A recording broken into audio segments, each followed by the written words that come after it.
Hi everyone and happy World Wildlife Day. So I'm Liv and I'm here with some of the Tusk team and another Generation Tusk Committee member, Frankie, to speak to Lawrence Zikusoka, who is co-founder of Conservation Through Public Health, which is an organization supported by Tusk and based in Uganda that focuses on the interdependence of wildlife and human health in and around Africa's protected areas.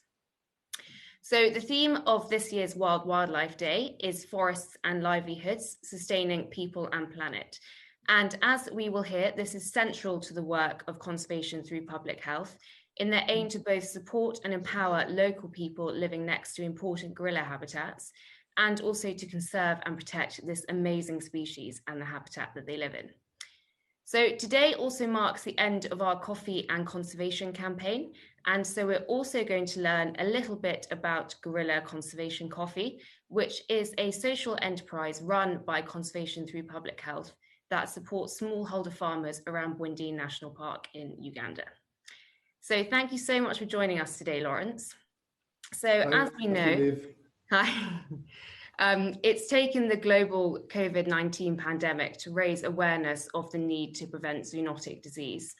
And this is something that Conservation Through Public Health has been working towards for many years now. So can you explain a little bit about how the organization started and a little bit about what you do?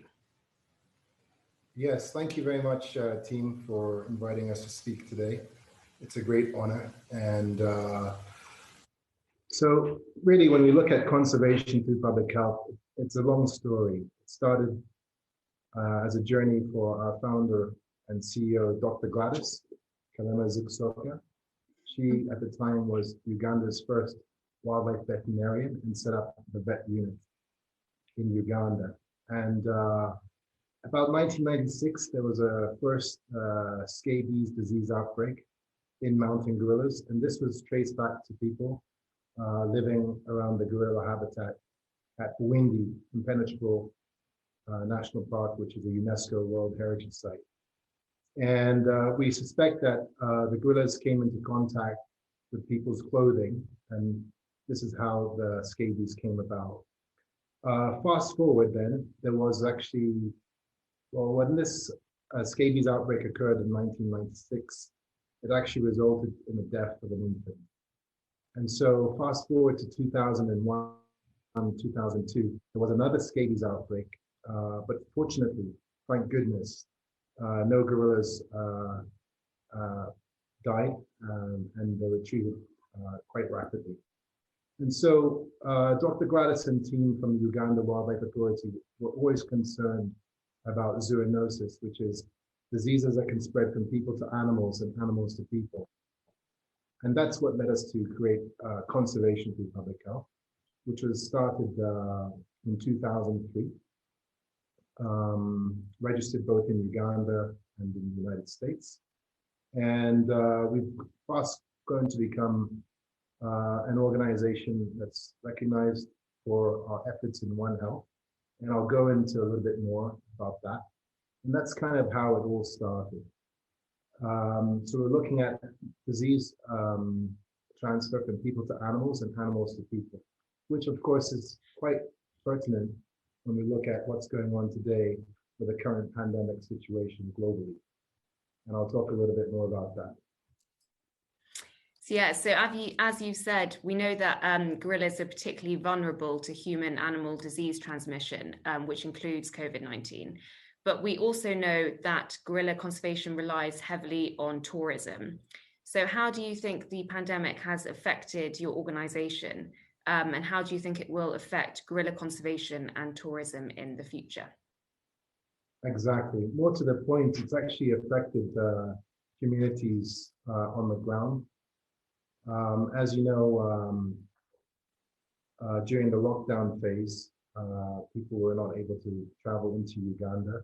In fact, Uganda opened her airports towards the end of last year, 2020. So normally speaking, community would rely heavily on visitors coming in. Visitors contribute significantly to the economy, especially the tourism industry. And so when vulnerable communities were not being able to rely on income from visitors, this creates quite a lot of need for basic support, and we found that this led actually to some poaching activities that took place. In fact, we lost Rafiki. Rafiki was the lead silverback of the Nkuringo guerrilla group, and we suspect that a poacher was looking for other items, but came across Rafiki and speared him. And so the lack of tourism activities has created a kind of economic gap, and people are quite concerned about that. Yes, I can say to a little extent, travelers are coming back now to Uganda, and we believe that in future, new measures have been put in place. For example, CTPH has been involved in training ranges, training guides.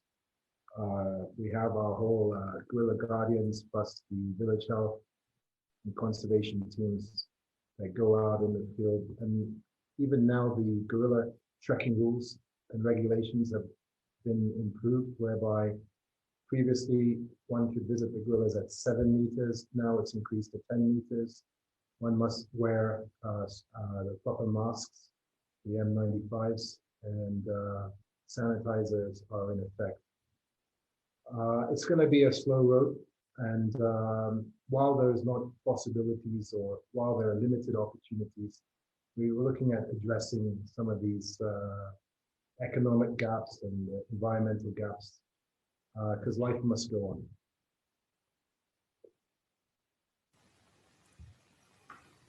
So thank you, Lawrence, for that. And leading on from talking about that topic, the pandemic has obviously shown us how important it is for conservation to diversify and look beyond tourism. And an amazing example of this is your Gorilla Conservation Coffee, which is one of our prizes for our giveaway. Can you tell us a little bit more about this and how it came about? Absolutely. Again, Dr. Gladys, our founder and CEO, met with farmers around Bwindi, and they actually explained to them some of the project ideas or opportunities that they saw themselves. So it wasn't so much that CTPH was insisting upon coffee as an alternative livelihood. They were actually farmers, smallholder farmers around Bwindi. They've been there for a very, very long time. And traditionally, they were not getting a steady market and a fair price. So we decided to, CTPH, that is, register Gorilla Conservation Coffee, founded in 2015, as a social enterprise that ensures the protection of endangered mountain gorillas at Bwindi while creating a global coffee brand. And so this product here has a triple bottom line, and I'll talk about where it's available in England. But first of all, what we are doing is paying the farmers above the market price for single origin Arabica coffee. And a donation from every bag sold goes towards supporting the work of conservation through public health, be it through our programs on wildlife health monitoring and conservation, human public health, and alternative livelihoods. And this is still quite a new innovation. And we're happy to say that we want to thank Tusk for enabling us to have it on the Tusk website through our first UK distribution partner called moneylobeans.com. They're located in Maidenhead.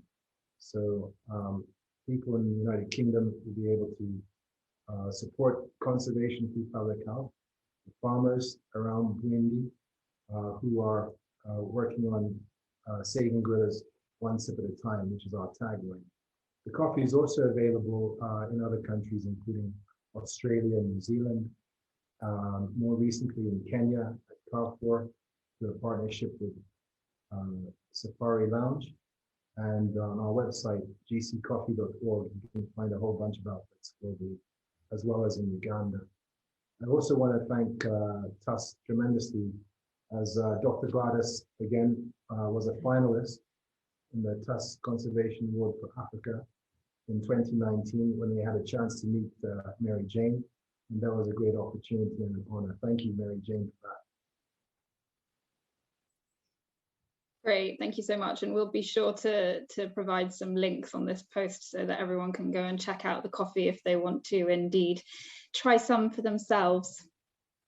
I did want to touch a little bit more on your other question about the pandemic, and also more to the point of what actually are we doing during this new situation. So obviously increasing urgency to act now during C19. And we've identified a couple of areas that we're focusing on right now. So one of them is the provision of ready-to-grow gardens for vulnerable households.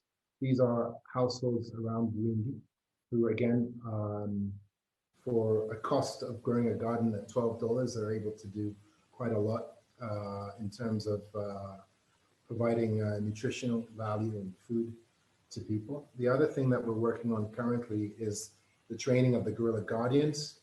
And these are people that are traditionally maybe health workers or conservation workers. And they're doing a lot to support the mitigation of C19 and measures that are on the ground. Thirdly, conservation through public health are engaging members which are village health and conservation teams. And these provide health and conservation information and services to households. Fourthly, we are engaging community members in alternative livelihoods, and that's specifically where guerrilla conservation comes into play. Thank you. Amazing, thank you. Welcome. I'll hand back over to Liv if you want to wrap up, if you've got any final words for us. No, well, just to say thank you so much to Lawrence. It's really interesting to hear about all the different things you're doing and planning, you know, that are thinking, as we've discussed, beyond tourism to help the communities, which, as we've heard, helps in turn the gorillas and their habitat. So it sounds like a fantastic approach. And I know on behalf of Generation Tusk, and I'm sure Tusk as well, we're going to have an amazing continued collaboration in the future. So thank you so much. Thank you too, team. And my very best to Charlie, Dan, Sarah, and Ivy. Thank you all for your great support. And it's been a pleasure to meet you. Thank you. Thank you, Lawrence. Thank you.